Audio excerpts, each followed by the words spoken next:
Hello everyone, my name is Jin. Hello. A few years ago, I realized one thing. I think that there is several levels of dream. And first level is a short-term dream. We usually call this goal or resolution. And in my case, running the marathon and writing a book were my short-term dreams. And next, there is a lifelong dream. I shared my lifelong dream as an entrepreneur in my fifth speech. I'd like to start my humble startup before the end of my 20s, and I want to influence on people's lives in some way. Then what is the highest level of dream?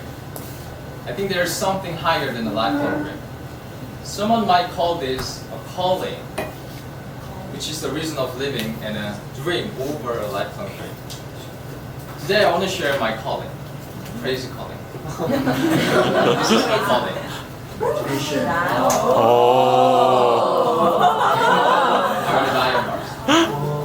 Let me start.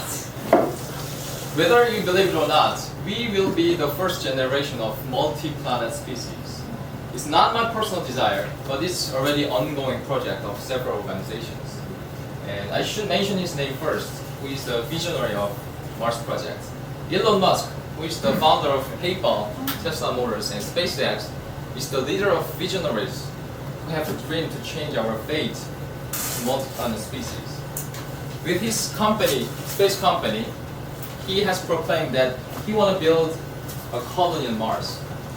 And last year, NASA officially released its 10 to 20 years of master plan for colonizing Mars.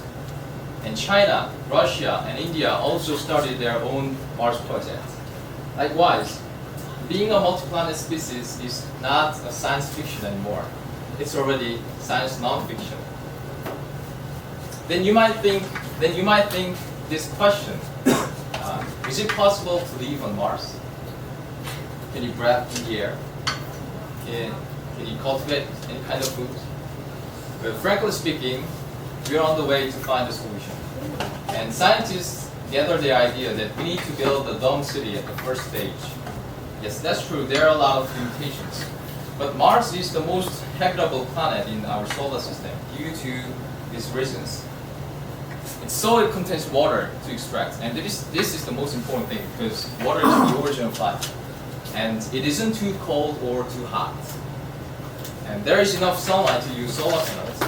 And gravity on Mars is 38% of that of Earth, which is believed that is sufficient for human body to adapt to. And it has an atmosphere which offers the protection from sun's radiation.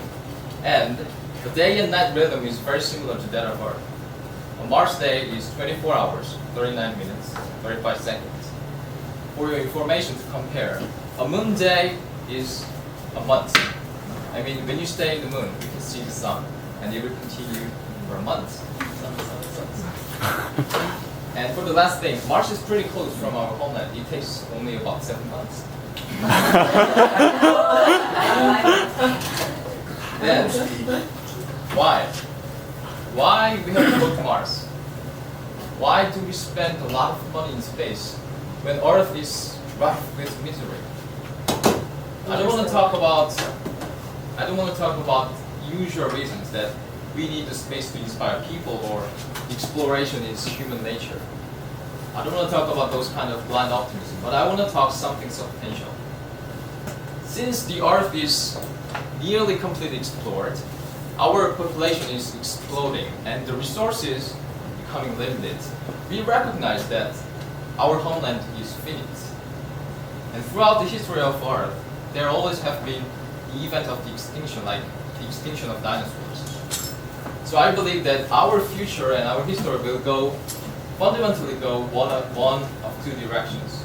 Either we live as a multi-planet species out there exploring the stars, or we live as a single planet species waiting for around some of the extinction events. My friends, being a multi-planet species is not about possibility. It is necessary. Let's stop talking about this crazy fantasy. But let me share my feeling about this. Let's assume that this cafeteria is a space. And let's think that this small small dot, this small dot is our homeland. Alright. We, not only about the human beings, but all living things, including bacteria, dinosaurs, we have been stuck here about 4.5 billion years. And we only have been stayed on the surface of this small dot. And for a long time, many of our friends, a lot of species have been extinct in vain, meaninglessly. I think it's enough. And I believe that we have a duty to maintain the light of consciousness, to make sure it continues into the future. I really believe that, and that is why I really want to go to Mars. And one more thing, if we only stay this small dot, isn't it an awful waste of space? Ladies and gentlemen, my dear friends, here's my last question. I want to go to Mars. I'm going to Mars. Who's with me?